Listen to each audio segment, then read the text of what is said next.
Ah, ya, ahí sí, disculpen, ahora sí estoy grabando. ¿Alguien hizo ese ejercicio? ¿Sí o no? No, profe. Yo no, profe. Ya. ¿No lo hicieron porque se olvidaron o porque les complicó? ¿O no tuvieron tiempo? Por temas de tiempo. Por Por temas- tiempo. Ya, perfecto. Claro, porque si me dicen, no, yo traté, profe, la verdad que no puedo hacer ninguna cosa, ya, para mí es diferente la información. Pero si no tuvieron tiempo, Profe, dígame. yo lo leí, pero me confundí con eso de cabezas de ganado. ¿Por qué se confundió? ¿Qué le pasó aquí con las cabezas de ganado? Es que me imaginaba cabezas de ganado, literal. No, pues, Entonces parece que no, estaba mal. claro, no, pues es el activo biológico, son el ganado. Les dicen cabezas de ganado, pero son el ganado, la vaca completa.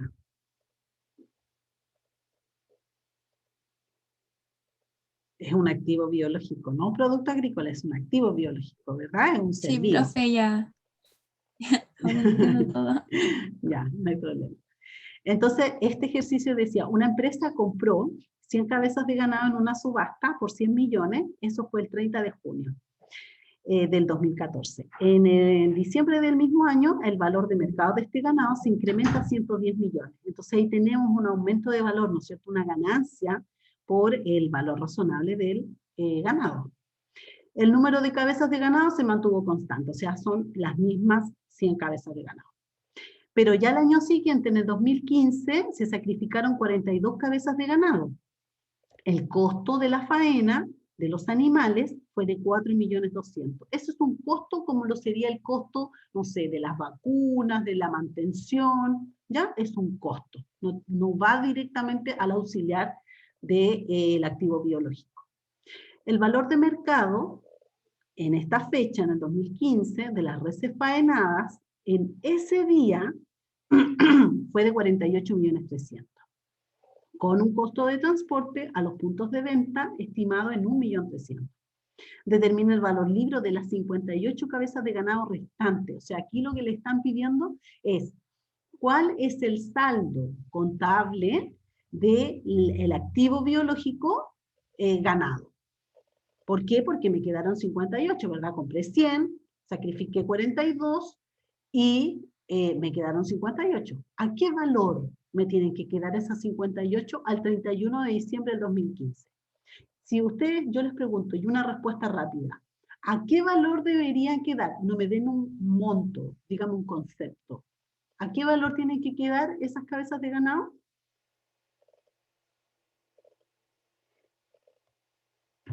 ¿Mm? ¿Al valor de mercado? Al valor de mercado, porque la norma, la NI 41, nos dice que tanto en el reconocimiento inicial como en el posterior siempre se va a usar el valor razonable, ¿verdad? O el valor de mercado. Perfecto. Entonces, vamos viendo lo primero. En junio del 2014 yo compro estas 100 cabezas de ganado, ¿en cuánto? En 100 millones. Por lo tanto, genero el activo biológico ganado por 100 millones contra una forma de pago. Después, en diciembre de ese año, dice que se incrementó. ¿Por qué? Porque el valor razonable ahora son 110 millones. Por lo tanto, ¿qué es lo que hago? Aumento el activo biológico ganado en 10. ¿Contra qué? Contra una ganancia. ¿Por qué? Porque aumentó la plusvalía de ese activo biológico. Aumentó su valor de mercado. Yo no hice nada, aumentó nomás el valor. No hay una transformación biológica. Aquí no es aumento por transformación biológica. Siguen siendo las mismas cabezas de ganado, pero aumentó su valor de mercado. Por lo tanto, reconozco estos 10 millones como aumento del activo biológico por una variación del valor razonable. El 15 de junio del 2015, nos pasamos al año siguiente, dice que nosotros tenemos estos gastos, que es el costo de la faena de los animales. Tal como les decía, este gasto es un gasto como lo es el gasto de las vacunas, ¿no es cierto? Como lo es el gasto de alimentación, etcétera, o de cualquier otra mantención de este activo biológico. Entonces, ¿qué es lo que hago? Desembolso nomás. Pues pago, ¿no es cierto?, este costo de la faena, que son 4.200.000. Pero el mismo 15 de junio, ¿no es cierto?, hago la baja. ¿Por qué? Porque sacrifiqué estas 42 cabezas de ganado que las vendí, no sé, a un matadero, las vendí. Por lo tanto, tengo que sacar estas 42 cabezas de ganado de mi activo biológico, de mi contabilidad. ¿Cómo hago eso? Voy a revisar. Digo, ¿cuál es el valor? ¿Qué es lo que tengo en mi contabilidad? Tengo la compra del activo biológico por 100, tengo el aumento de valor, porque se incrementó el valor razonable en 10 millones, por lo tanto, lo que tengo en la contabilidad son 110 millones. ¿Para cuántas cabezas de ganado? Para 100. Por lo tanto, ¿cuál es el valor unitario de estas cabezas de ganado? 1.100.000. Entonces, si tengo 42 que sacrifiqué por 1.100.000, eso me da 46.200.000. Por diferencia, ¿no es cierto?, las otras 58 me quedan en 63.800.000. Por lo tanto, ¿cuánto es lo que tengo que rebajar de mi activo biológico ganado aquí en la contabilidad? Este valor, 46.200.000. ¿Por qué? Porque es el costo unitario, ¿no es cierto?, o el valor contable, el valor libro de esos activos biológicos. Activo biológico ganado, lo rebajo por 46.200.000. ¿Cuál es el valor que yo recibí por esos ventas de ganado? ¿A qué valor es el que yo tengo que hacer el reconocimiento? El reconocimiento, acuérdense que nos dice el ejercicio, que el valor de mercado es de 48.300.000, eso es lo que me van a pagar. Pero yo tuve un costo de transporte hasta el punto de venta de 1.300.000.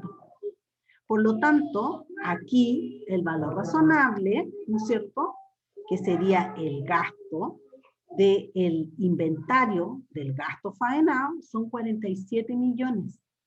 Entonces, yo tengo en mi contabilidad que rebajar las 42 cabezas de ganado por 46.200.000, porque es el valor libro, pero el valor razonable es 47 millones. Por lo tanto, se genera una diferencia. ¿Se fijan? ¿De cuánto? De 800.000 pesos. ¿Y qué es lo que es esa diferencia? No es una diferencia, no es una ganancia por transformación biológica. No pasó nada, ¿no es cierto? No hay procreación, ni creación, ni... ¿Qué es lo que es? Es una ganancia también por el valor razonable. ¿Por qué? Porque a pesar de que yo había aumentado mi valor razonable en 10 millones, pude venderla a su precio de mercado, aún era mayor. Por lo tanto, esta diferencia se genera por esa ganancia del valor razonable. Me pagaron más todavía de lo que yo tenía actualizado ya al último valor razonable o al último valor de mercado. Por lo tanto, se genera esta ganancia de 800.000. ¿Ya? Entonces, ¿qué pasa también el 15 de junio? Nosotros recibimos, ¿no es cierto?, un ingreso por la venta de estas cabezas de ganado de 48.300.000. Tengo un costo de lo vendido, que es los 47 millones, ¿verdad?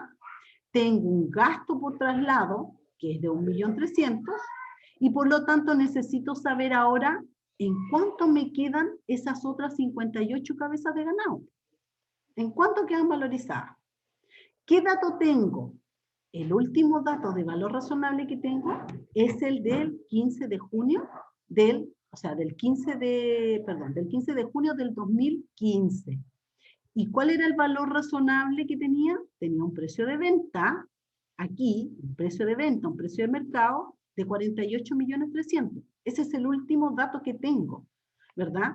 Y como dice la norma que hay que dejarlos a valor razonable, y salvo que no pueda determinar su valor razonable, va a ser al costo, y aquí sí tengo el valor razonable, sé que la última vez que me pagaron por estas cabezas de ganado fueron 48.300.000, pero esos 48.300.000 me los pagaron por 42 cabezas de ganado. Es decir, cada cabeza de ganado a esta fecha, el 15 de junio del 2015, tenía ya un valor de 1.150.000. Por lo tanto, si ese era el valor, lo multiplico por estas 58 que me quedan, y digo, estas 58 cabezas de ganado al último precio de mercado son 66.700.000. Pero voy a tener también un costo necesario para producir la venta de 1.300.000. Es lo que tuve por las 42 cabezas de ganado. Entonces, ese mismo costo, supongo que se va a repetir para poder después disponer estas otras 58 cabezas. Por lo tanto, ¿cuál sería el valor de mercado de estas 58 cabezas de ganado? 65.400.000. Profe, ¿Sí? no entendí por qué asume que será el mismo costo. Asumo que es el mismo valor del flete, por mover 42 cabezas de ganado que por mover 58. Si yo tuviese, o el ejercicio me da un valor distinto, voy a considerar ese valor. Si no, en este caso, estoy asumiendo que por lo menos voy a gastar 1.300.000. Ya, pero creo que deberían estar esos datos. En este caso no está, no se dice, por eso se lo estoy planteando, como que se asume que va a tener ese mismo valor. Ya. ¿Ya? Ya, entonces yo tendría que hacer dejar en claro esas cosas si me Aquí, pasa eso. igual como lo estoy poniendo aquí, Ámbar, fíjate, asumo que por la venta de 58 es el mismo costo por el flete. Es el mismo. ¿Y yo podría asumir que sea otro valor? Claro, y lo tendrías que justificar por qué tú dices que sería otro valor. Si, por ejemplo, tú pones aquí, no, el valor va a ser 2 millones. ¿Por qué va a ser 2 millones? Tú explicas por qué estimas que va a ser 2 millones. Ya. Ya, pero en la vida real no pasa, ¿cierto? No. Ya. No. Entonces, asumimos porque yo estoy tratando de dejar, y tratando de buscar el mejor valor, ¿no es cierto?, la mejor estimación del valor razonable para estos activos. De manera que después cuando yo disponga estos activos, cuando yo venda estas 58 cabezas de ganado, yo tenga que hacer el ajuste, ¿no es cierto? No quiero sobreestimar la ganancia ni subestimarla tampoco. Por eso es que estoy ocupando como referencia este valor. Porque yo podría no considerar nada y poner 0. Pero ¿qué pasa? Que sé que voy a tener ese gasto. Por lo tanto, el criterio de prudencia, ¿no es cierto?, que nos dice el marco conceptual, y me voy al marco conceptual, el criterio, estoy usando ese criterio, el criterio prudente. ¿Para qué? Para no sobreestimar el valor de mi activo. Y por eso es que asumo que por lo menos voy a tener este gasto, si ya tuve para 42, 1.300.000, por lo menos voy a tener 1.300.000. Si yo coloco un mayor valor, mayor del 1.300.000, no tengo la clara justificación, podría estar subestimando el valor, ¿verdad? Y por lo tanto después cuando yo realmente lo vaya a vender, voy a tener un impacto en el resultado. Si yo coloco 100, ¿no es cierto?, para considerar que tengo una mayor ganancia ahora, también estoy sobrevalorando. Entonces, estoy tratando de hacerlo bajo el criterio de prudencia que me establece y que define, ¿no es cierto?, el marco conceptual. No sobreestimar ni subestimar los activos. Entonces, llego a este monto de 65.400. ¿Pero cuánto es lo que tenía yo en la contabilidad? Tenía los 110 millones, ¿no es cierto?, que eran los 100 de la compra, los 10 que aumentó el valor razonable, y los 46.200.000, que es lo que me significó la baja de las 42 cabezas de ganado. Perdón. Perdón.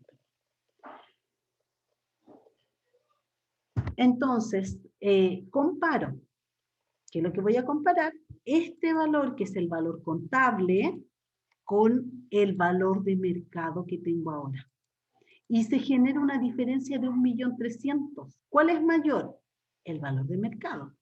Por lo tanto, ¿qué es lo que hago? Reconozco una utilidad, una ganancia. Recuerden que las ganancias que se generan, ¿no es cierto?, ya sea por transformación biológica o que se generan por un aumento de la plusvalía, ¿no es cierto?, del valor razonable, son resultado del periodo. Aquí no vamos a una cuenta de superávit, a una cuenta de reserva, sino que son resultados del ejercicio. Por lo tanto, ¿qué es lo que hago? Aumento mi activo biológico, 1.600.000, ¿contra qué? Contra ganancia, valor razonable del activo biológico por 1.600.000. Y es así como el auxiliar ahora me queda, ¿no es cierto?, a su valor de mercado. O sea, las 58 cabezas de ganado en 65.400.000. Cuando yo ya haga la venta de estas cabezas de ganado, yo ahí voy a comparar cuál va a ser ese precio, que puede ser este mismo, cuál va a ser el valor, ¿no es cierto?, que voy a tener acá, y voy a poder determinar si obtuve una pérdida o obtuve una ganancia. ¿Ya? ¿Se entiende ahí esa parte?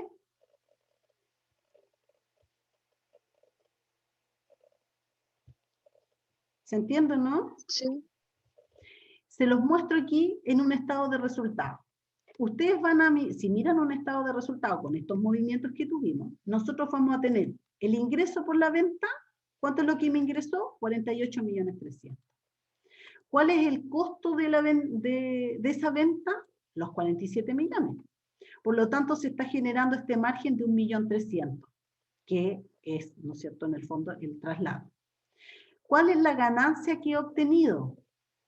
Primera ganancia es por la diferencia, ¿no es cierto?, respecto del valor contable y el valor que obtuve por la venta, que son 800.000. Y también tengo esta otra ganancia del 1.600.000, que es por un aumento del valor un aumento del valor razonable del activo biológico. Por lo tanto, me da 2.400.000. ¿Cuál es el efecto neto? Los 2.400.000, ¿verdad? Porque con ese CDTA me quedan 2.400.000. Pero de estos 2.400.000, la única plata, el único flujo que yo recibí son los 800, que están aquí. Estos otros 1.600.000 todavía no están materializados. Se van a materializar en el momento en que yo haga la venta, pero sí quedan en la contabilidad, pero no tengo flujo. ¿Ya? Así que para que eso también ahí les quede claro. Así se vería, ¿no es cierto?, en un estado de resultado. Profe, ¿Sí? ¿eso que puso en amarillo, se podría poner las notas o lo pide la norma? Abajo, en lo de solamente el 800. ¿Esto? Claro, esto tú, ¿dónde vas a obtener? ¿Cómo puedes cruzar esta información? Cuando tú te vayas al estado de flujos de efectivo, tú vas a ver que aquí el flujo son solamente 800. Ahí se cruza la información. Es súper bueno, también lo van a ver en superior, que aprendan a leer el estado de flujos de efectivo. Porque en el fondo, esto es lo que hay, esto es lo que entró a la caja. Pero uno, ¿por qué paga dividendo? Por las utilidades, ¿no es cierto? Y después, ¿qué pasa? Tenéis problemas de caja. Bueno, lo van a analizar, ¿no es cierto?, más adelante. Pero es importante que tengan claridad en esto, en que este aumento, esta ganancia, no es una ganancia real, ¿no es cierto? Estamos apreciando, estamos aumentando el valor de un activo, pero si nosotros lo vemos en la caja, en el flujo, efectivamente el flujo solamente lo hemos obtenido por los 800.000, ¿ya? Por lo tanto, la caja va a reflejar esos 800.000. Veamos algo de lo que les traje de la NIC 37. Ustedes ya revisaron la NIC 37, ¿verdad? Ya la vieron. La NIC 37 nos habla de provisiones, activos contingentes y pasivos contingentes. Yo les hice nuevamente un resumen, como les hago siempre. Y en este resumen, ¿no es cierto?, ustedes pueden revisar algunas definiciones de lo que es una provisión, de lo que es un pasivo, de lo que es un suceso. Decir también que las provisiones pueden nacer por una obligación legal o por una obligación implícita. La obligación legal, la característica es que está en un contrato, está en la legislación o en algún documento de tipo legal, pero las implícitas no. Las implícitas solamente están dentro de un patrón de comportamiento de la empresa o de acuerdo a políticas que también son de dominio público. Por lo tanto, esta obligación implícita ha generado expectativas en la ciudadanía y de ahí tenemos esta obligación que no está en un contrato, pero sí generó la expectativa está de acuerdo a las políticas empresariales, hay un patrón de comportamiento, y esta obligación va a ser suficiente para que yo pueda reconocer la provisión. Por ejemplo, acá, siempre pongo el caso de la empresa donde yo trabajaba, que es la termoeléctrica, que realiza mucho RCE, relacionamiento comunitario, ¿no es cierto?, por el tipo de actividad que desarrolla, etcétera, etcétera. Por lo tanto, en esas actividades que realizaba y que todavía realiza con la comunidad de Puchuncaví, genera ciertas expectativas, tiene un patrón de comportamiento respecto de la ayuda a la ciudadanía, que no están establecidas en ningún contrato. No se hace un contrato con cada una de las personas, pero ya hay un patrón, o sea, se sabe, ¿no es cierto?, que la empresa, por ejemplo, ayuda y aporta becas a los estudiantes, ¿no es cierto?, que estudian en la universidad en Valparaíso. Por lo tanto, ¿por qué? Porque el costo, ¿no es cierto?, de trasladarse de Puchuncaví para acá es bastante alto. Multiplíquenlo por 20 días a la semana, al mes, entonces es un gasto oneroso. Por lo tanto, eso no hay ningún contrato con nadie, pero la empresa implícitamente tiene este comportamiento, implícitamente genera esta expectativa, y eso ya es suficiente para que genere estas provisiones por ejemplo, este gasto, ¿no es cierto?, de estas becas que entrega de transporte. Entonces, ahí está la obligación implícita. ¿Se dan cuenta? ¿Se entiende, no es cierto? ¿Sí? Sí, profe, se entiende súper. Ya. El pasivo contingente, ¿qué pasa con el pasivo contingente? Hay una diferencia entre la provisión y el pasivo contingente. El pasivo contingente, hay una obligación presente, pero ¿qué sucede? Que no es probable que yo tenga que desembolsar recursos económicos. Puede ser posible, pero no es probable que yo desembolse recursos económicos. Y segundo, el monto de la obligación no se puede medir de manera fiable. Por lo tanto, ahí, si yo tengo estas dos características, que solamente es posible que me genere desembolsos de recursos y que además, ¿no es cierto?, yo el monto no lo puedo estimar de manera fiable, yo no estoy ante una provisión, estoy ante un pasivo contingente. Y algunos ejemplos de pasivos son los juicios pendientes y los proyectos de leyes. Es posible que me signifique, por ejemplo, un proyecto de ley, un desembolso. Todavía no tengo tampoco cómo estimarlo de manera fiable. Por lo tanto, ¿qué hago? Lo revelo en una nota como un pasivo contingente, pero no contabilizo ninguna provisión. Respecto de Ámbar, dime. Sí, yo tengo una duda porque cuando vimos con la profe Karen, y ahora que estamos viendo, me queda la duda de que si un pasivo contingente puede llegar a ser provisión. Claro que puede llegar a ser provisión. ¿Cómo podría llegar un pasivo contingente a ser provisión? Por ejemplo, tenemos un juicio pendiente. Yo te puse aquí un ejemplo de los juicios pendientes. Sí. Ese pasivo contingente que lo revelaste en notas, no hay nada en la contabilidad, ¿podría traspasarse una provisión? Claro que sí. ¿Cuándo? Cuando yo tenga esta posibilidad, pase a ser algo probable. Vengan los abogados y me digan, mira, ¿sabes qué?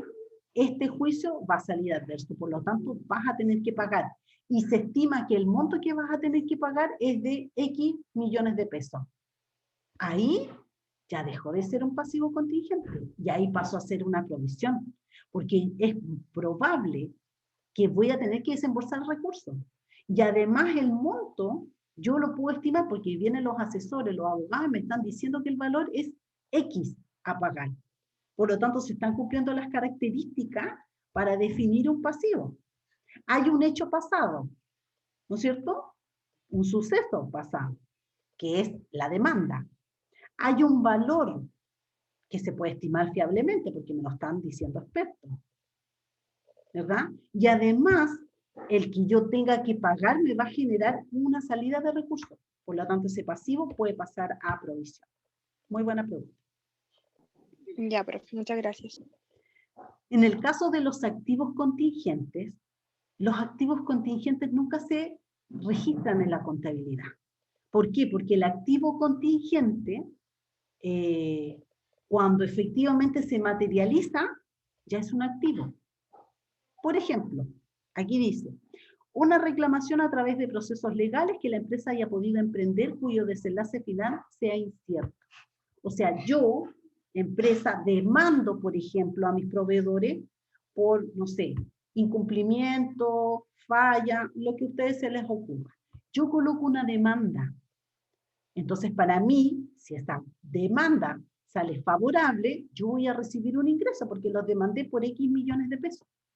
Cuando yo reciba ese ingreso, a mi contabilidad va a ingresar como un efectivo equivalente, ¿verdad? Va a ingresar como caja, como banco. Por lo tanto, ahí no tengo ningún activo contingente, ahí tengo un activo. ¿Qué es lo que hago yo? Si hay probabilidad de que ese activo se materialice, yo voy a revelarlo en nota.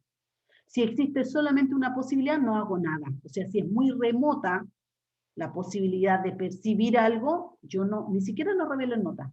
Si es probable, lo voy a revelar en nota. Pero nunca lo voy a contabilizar como activo contingente.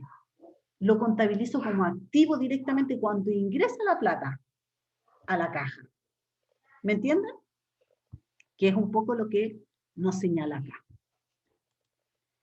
Después, ¿cuándo reconozco las provisiones? Cuando se dan las tres características, ¿no es cierto? Está la obligación presente que viene de un suceso pasado, es probable que yo tenga que desembolsar recursos y yo puedo estimar de manera fiable el monto de esta obligación.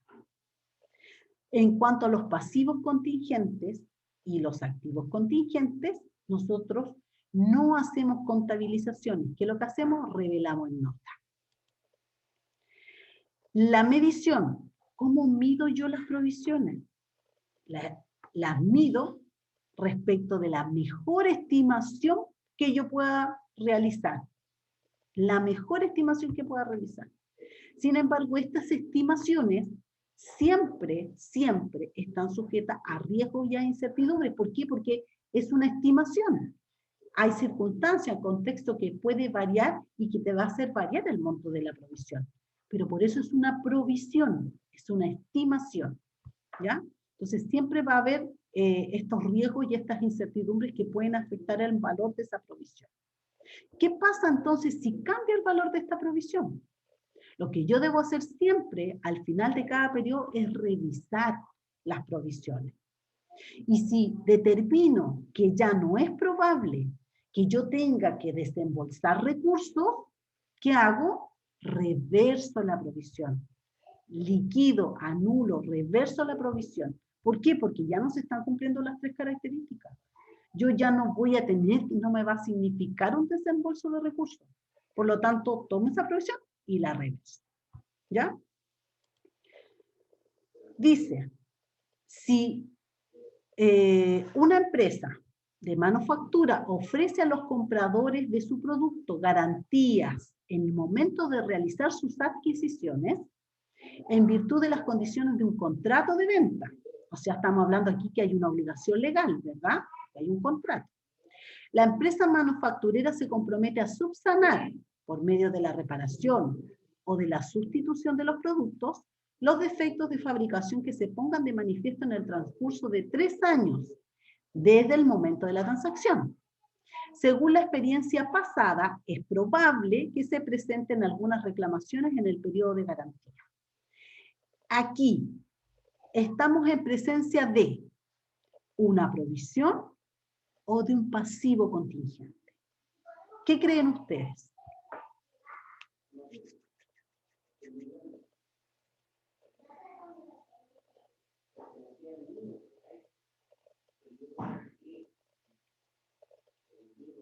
¿Qué me dicen, ¿De un chicos? pasivo contingente? De un pasivo, dice Nicolás. ¿Por qué, Nicolás, crees tú que es un pasivo contingente? Porque en primer lugar hay que tener en cuenta que primero se tiene que, por así decirlo, salir defectuoso el producto y se tiene presente eso que puede llegar a pasar a futuro, pero no se contabiliza hasta que pasa. Mira, según la experiencia pasada, es probable que se presenten algunas reclamaciones. Te dice que es probable. Pero no que se está... Claro, O sea, es que, es probable, pero no... pero acuérdate que la provisión tú la generas por esa probabilidad que tienes de desembolsar recursos. Por eso es que también es una estimación de un valor. Tú no tienes la certeza de cuánto es, pero tú haces una estimación. La mejor estimación que puedes hacer, te vas a la historia, ¿no es cierto? Ves cuántas son las reclamaciones que han tenido antes para este mismo producto, sacas tus valores y estimas un monto. Pero hay un contrato. Sí o sí van a haber reclamaciones. Y además está el contrato que lo pueden hacer valer. Tú sabes, en base a tu experiencia, que es probable que tengas que pagar estos valores por la garantía. Por lo tanto, aquí, Nicolás, fíjate, si se cumplen las condiciones para reconocer una provisión, no te confundas con el momento en que tengas que pagarlo. Acuérdate que tú estás considerando una anticipación de manera anticipada. Por eso es que solamente es una estimación, no está la certeza, no está el valor cierto. Cuando tú ya pagues, tú vas a reversar la provisión contra la salida de tu banco, ¿verdad? Pero aquí sí se cumplen las características. ¿Me entiendes, Nicolás? ¿Lo ves? Sí, profe. Ahora sí. ¿Ámbar? Profe, Dime. yo no lo veo. Yo no lo veo porque Mira, te lo voy a según lo que explicar. había entendido, Mira, te lo voy a explicar acá. Hay una obligación presente como consecuencia de un suceso pasado que ha dado origen a la misma. El suceso que da origen a la obligación es la venta del producto con garantía, lo cual hace que se produzca la obligación legal, ¿no es cierto? Ahí estamos en la primera característica. ¿Hay un suceso pasado? Sí, que es la venta de un producto que tiene además la garantía. Hay una salida de recursos que incorpora beneficios económicos. Resulta probable para el conjunto de las garantías a los compradores, porque es lo que nos dicen. Hay una alta probabilidad, es probable, ¿no es cierto?, que yo deba cubrir, es probable, según la experiencia, que se presenten reclamaciones en el periodo de garantía. Si se presentan reclamaciones, yo voy a tener que desembolsar recursos. Por lo tanto, me está diciendo que es probable. Por lo tanto, dice, se reconoce la provisión por el importe de la mejor estimación de los costos de reparar o sustituir los productos vendidos antes de la fecha del balance. Eso está en los párrafos 14 y 24. ¿Lo entiendes ahora? Se cumplen las características. Aquí está claramente identificado, ¿no es cierto? Y nos habla además el ejemplo de la probabilidad. Acuérdense que si hay una probabilidad, yo voy a reconocer la provisión. Si existe una posibilidad, va a ser un activo contingente, tal como está aquí. Cuando es probable, ¿no es cierto?, que yo tengo una salida de recursos, yo voy a generar o a reconocer la provisión. Cuando es posible que se genere esta salida de recursos, yo solamente voy a revelar en nota un pasivo contingente. Y si no es probable ni posible, sino que es remota la posibilidad de una salida de recursos, yo no hago nada. No hago provisión, no revelo en notas. Entonces, probable, posible o remoto. Esto se lo tiene que haber mostrado Karen. Y respecto de los activos, acuérdense que el activo contingente no se contabiliza porque cuando se materializa ya es un activo. ¿Ya? Y si la entrada de beneficios es probable, no se reconoce, nunca se reconoce el activo, pero sí se revela información en las notas. Y si la entrada de beneficios no es probable, es decir, es una posible o remota, no reconocemos el activo, nunca se reconoce, pero tampoco revelamos en nota respecto de esos activos contingentes. ¿Sí? ¿Queda más claro ahí? no. Es que lo que pasa es que en el ejemplo 1 dice, usted dijo que era una provisión, ¿cierto? Es provisión, claro, se cumplen las 3 Ya, características. pero la provisión porque una cosa es lo que yo diga y otra cosa es lo que realmente es, ¿ya? Eso lo entiendo como provisión, pero según lo que había entendido de la profe Karen, era de que aparte de decir que nos comprometemos a, también tenemos que tener alguna estimación de por medio y aquí no hay ningún valor. Claro, El ejemplo 1. sí, no te señala un valor. Efectivamente, no señala un monto. Por eso es que aquí dice, se reconocerá la provisión por el importe de la mejor estimación de los costos de reparar o sustituir los productos vendidos. Pero sí tenemos información, porque dice, según la experiencia pasada, es probable que se presenten algunas reclamaciones en el periodo de garantía. El cómo vamos a determinar el valor va a tener que ser de la mejor estimación en base a la experiencia. En base a la experiencia te va a decir cuál es el costo. Y ahí tú vas a poder estimarlo. Ya, o sea que yo, ya teniendo el hecho pasado, Sí, que ya nos pasaron esto, entonces, exacto. ya no sé, pues si en el periodo pasado no hubieron 5 reclamaciones y esas 5 reclamaciones en total son 1 millón de pesos, entonces yo podría hacer una provisión de 1 millón de pesos. Exacto. Ya, Sí, podrías. Es que hay diferentes maneras para hacer las estimaciones. Tú te puedes basar en la experiencia pasada. Puedes también determinar estimaciones, ¿no es cierto?, en base a indicadores futuros.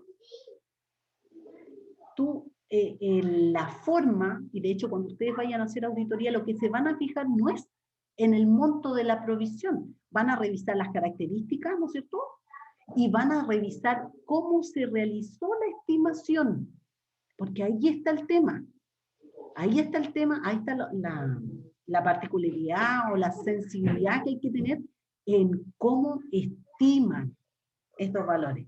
Si tú tienes, por ejemplo, la historia de que las garantías que nosotros hemos tenido que pagar en el año 1 era 1 millón, en el año 2, 2 millones, en el año 3, 3 millones, no te puede aparecer una provisión por 20 millones.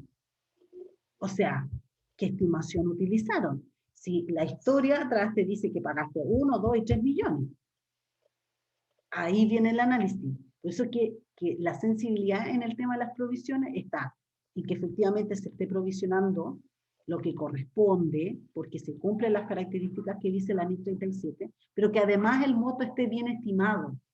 Y para poder saber si el monto está bien estimado, hay que analizar cómo se estimó. Y si se estimó en base a la historia, tráeme la historia, porque tiene que haber una concordancia, ¿verdad? Tal como te decía, si tuviste 1, 2 y 3 millones, no puede aparecer una provisión de 10. Piensa tú que la provisión es un gasto contra la provisión.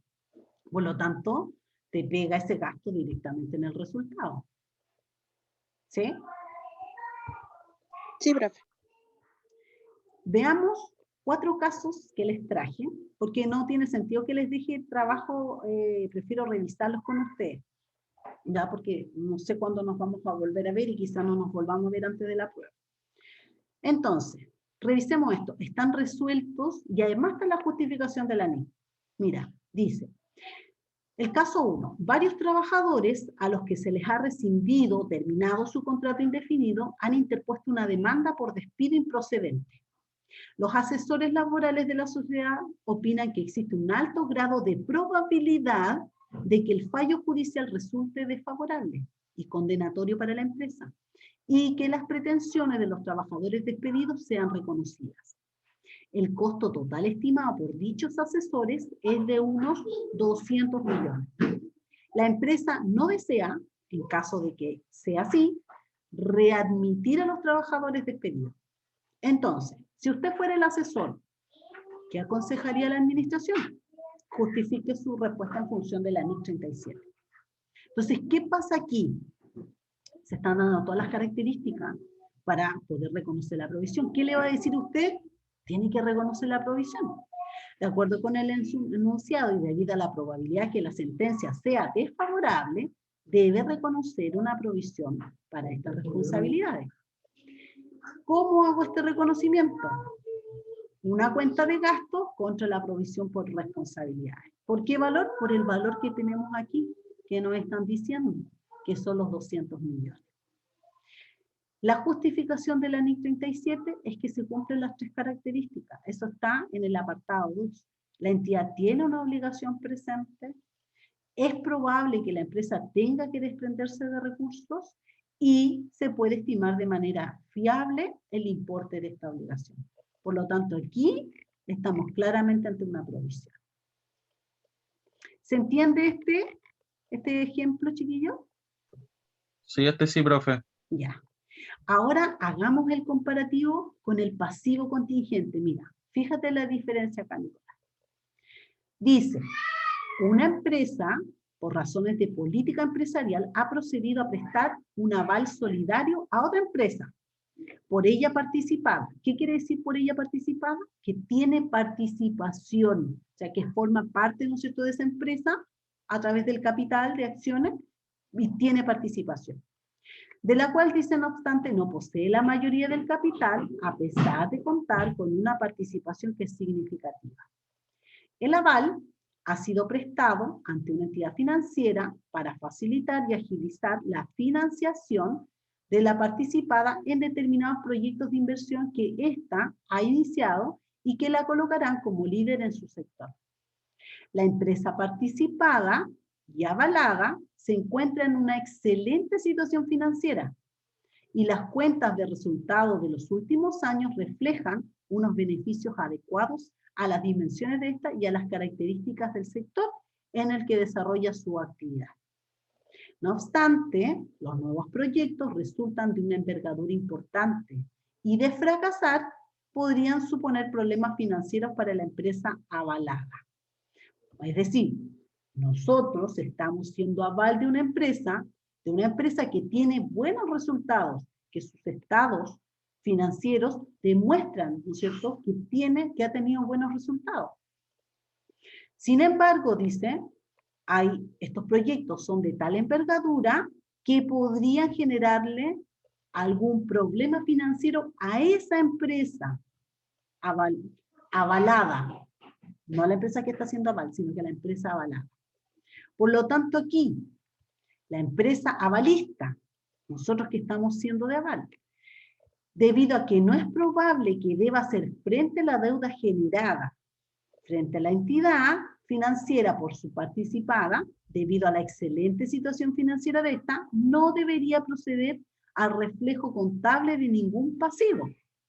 No obstante, como sea que siempre existe la posibilidad de fracaso y de que al ser responsable solidariamente de la deuda, la avalista debe hacer frente a la misma, existe la posibilidad de una salida futura de recursos que incorporen beneficio económico. Por dicho motivo, procederá a informar del pasivo contingente en cuestión en las correspondientes notas. Claro, ¿por qué? Porque aquí no es probable, hay una posibilidad de que si el proyecto, ¿no es cierto?, dada la envergadura que tiene, llegase a fracasar, podríamos vernos afectados. Pero la solidez que tiene la empresa, ¿no es cierto?, nos hace disminuir esta probabilidad a una posibilidad. Por lo tanto, la revelo como un pasivo contingente. La revelo en una nota, ¿no es cierto?, respecto de un pasivo contingente, pero no contabilizo ninguna probabilidad, o sea, ninguna provisión, no contabilizo. Porque aquí, fíjense, aquí estamos hablando de pasivo contingente. Estamos hablando solamente de que existe una posibilidad, no una probabilidad. ¿Se entiende la diferencia?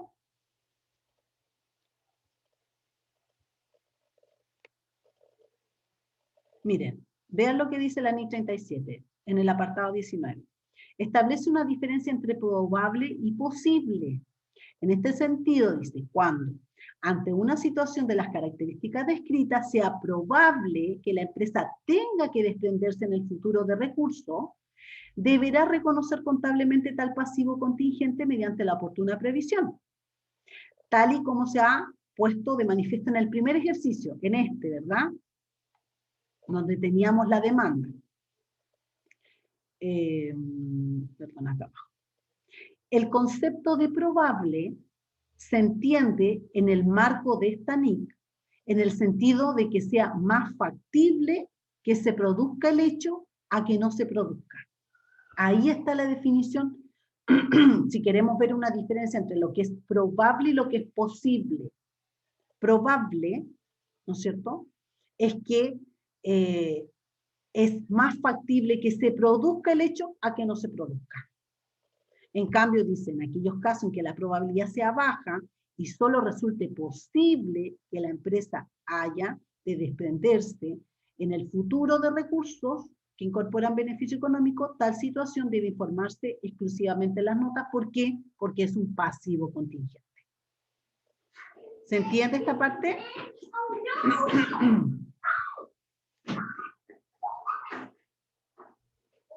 ¿Sí o no?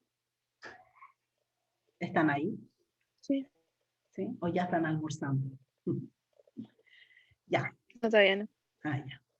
Veamos el caso 3. Son 4 nomás. Aquí vamos a hablar de una provisión y de un activo contingente. Una empresa dedicada a la explotación a cielo abierto de una cantera de extracción de áridos debe, de acuerdo con la normativa medioambiental vigente, proceder a la repoblación forestal de la zona durante y con posterioridad a la explotación de esta, con la finalidad de eliminar el impacto medioambiental que las extracciones provocarán. No obstante, la empresa conoce, por su experiencia en casos similares, que las administraciones públicas de la zona suelen subvencionar hasta un máximo del 50% de los costos de repoblación si ésta se ha llevado a cabo adecuadamente y en función de la extensión de la zona repoblada. Por tanto, hasta la finalización total de la repoblación se desconoce si la subvención será otorgada o no, así como el porcentaje de los costos que serán subvencionados. La empresa pretende reconocer contablemente el pasivo correspondiente a los gastos de repoblación y también el activo de la subvención, que posiblemente le sea otorgada por su importe máximo, debido a que está convencida, por su experiencia, de que así será. La subvención es un activo contingente, ¿verdad? Es un activo, pero dice, la empresa pretende reconocer contablemente el activo. ¿Está correcto eso?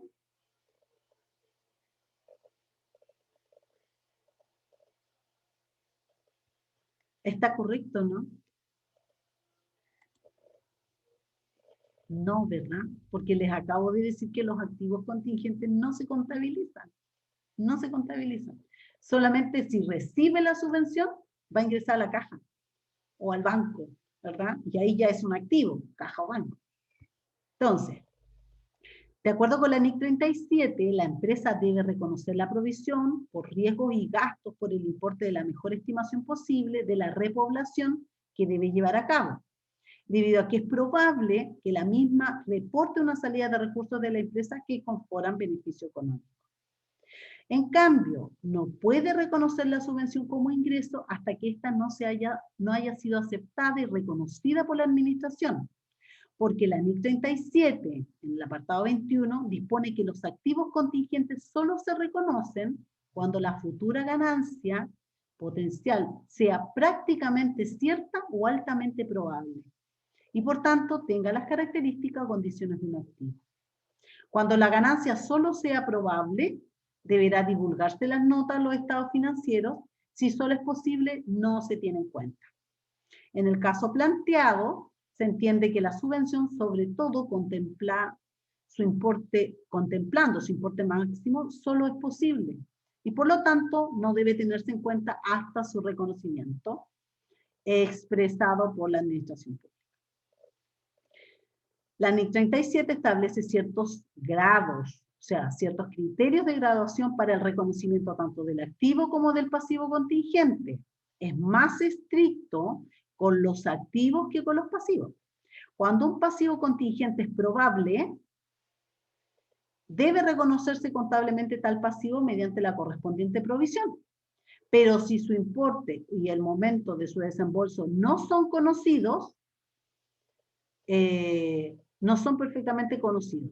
Si el pasivo contingente es solo posible, debe informarse de su existencia en las notas. En cambio, dice, para los activos, el reconocimiento contable solo se realiza si se trata de una futura ganancia potencial prácticamente cierta o altamente probable, con lo cual nos hallaríamos ante la definición de activo. Y si dicha ganancia es solo probable, se divulga las notas, y si es solo posible, nosotros no revelamos en nota y en definitiva no se informa nada en los estados financieros. ¿Se entiende eso del activo contingente? ¿Sí o no? Sí. Está la pura ámbar, parece, los demás no están. ¿Están chiquillos por ahí o no? Sí, bro. Sí, profe. Sí, profe. Ya. Después, el último caso.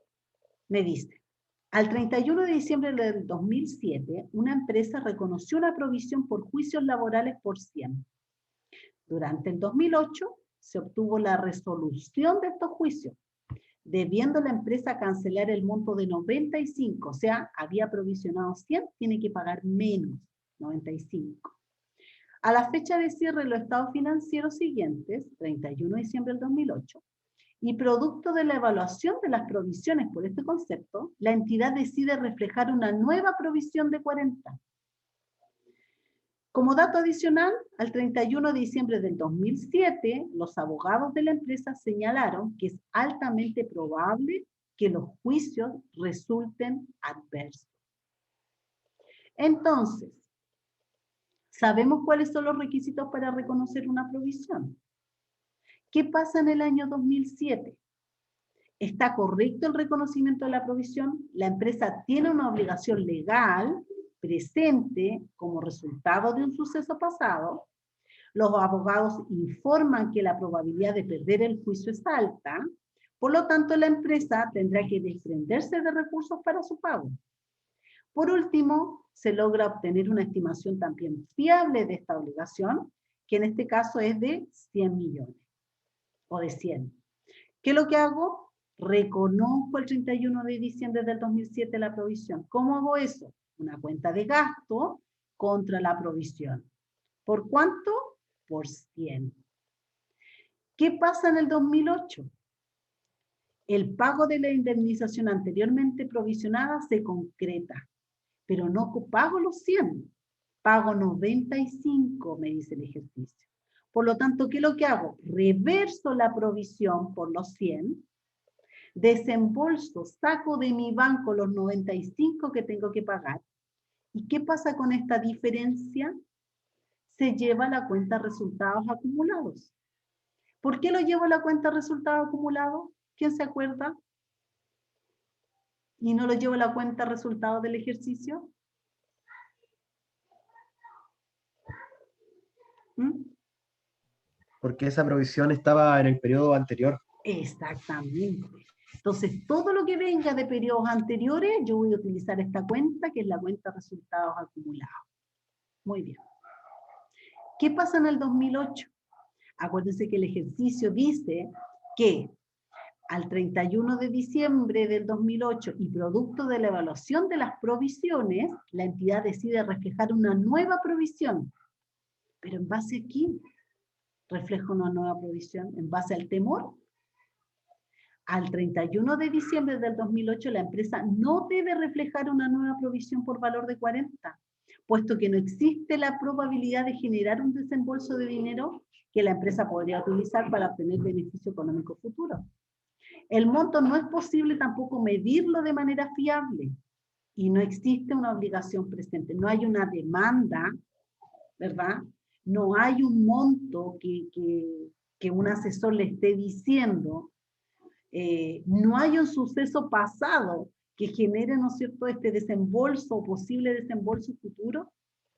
Por lo tanto, aquí eso es solo susto nomás, es de decir, ay, pongamos por si acaso no llega otra demanda, pongamos una provisión. No se puede hacer, ni siquiera un pasivo contingente, ¿verdad? Porque no hay nada, no hay una probabilidad ni una posibilidad. Por lo tanto, no tiene que hacer nada. Esos son los 4 ejercicios que les traía para ver un poquito una provisión, un pasivo contingente, un activo contingente, ¿no es cierto? Y repasar por último con las contabilizaciones de una provisión. Les voy a subir este material resuelto, les voy a subir el resumen que les hice del ANIC 37 y les voy a subir el ejercicio del ANIC 41. Les subí un rosco, no sé si alguien lo vio, del ANIC 37, 38 y 41 para que refuercen también conceptos. Y esperar, ¿no es cierto?, qué nos dicen las profesoras respecto de la fecha, ¿ya? No sé si van a ocupar este horario la próxima semana o van a haber otros. De todas maneras, ahí vamos a estar en contacto porque la verdad que como es reciente este cambio del 21 de junio, así que vamos a esperar qué nos dicen y yo también por correo me voy a estar comunicando con ustedes. ¿Ya, chiquillos?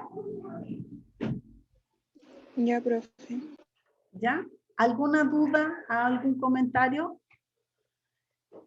Me quedan poquitos, 19, parece que ya Profe, se yo fueron. estoy pendiente con usted, acuérdese, por favor. Sí. ¿Alguien más tiene alguna duda? ¿No? Si no hay dudas, chiquillos, entonces nos vemos la próxima clase, que no sé cuándo va a ser. Y si no los veo antes de la prueba, que les vaya excelente, repasen los ejercicios, repasen la materia que hemos visto, no se confundan, por favor, ¿ya? Y que les vaya súper bien en la prueba. Así que eso. Cuídense, que estén muy bien. Chao, chao. Chao, profe, muchas gracias por todo. Chao. Chao, profe, gracias. Chao, chiquillos. Adiós. Adiós. Ampar, tú te quedas para poder conversar. Pero las chiquillas se tienen que salir. Porque si yo las saco, después no pueden volver a entrar. Bárbara, Rodrigo, Xiomara, Tamara, Constanza. Profe, Rodrigo y Xiomara son de mi equipo. Si se quieren quedar, no sé. Ah, parece que salió. ¿Quieren hacer alguna consulta? No, Rodrigo salió. ¿Está Xiomara? Constanza. Profe, que yo igual todavía sigo teniendo la duda, así igual que el Ámbar. Ah, ya. ¿Y Bárbara? No, profe, ahora yo me iba a salir. Ya, Bárbara. Chao, que esté bien. Chao, cuídate. Profe, todavía está grabando para que no se le haga más pesado. Ah, verdad.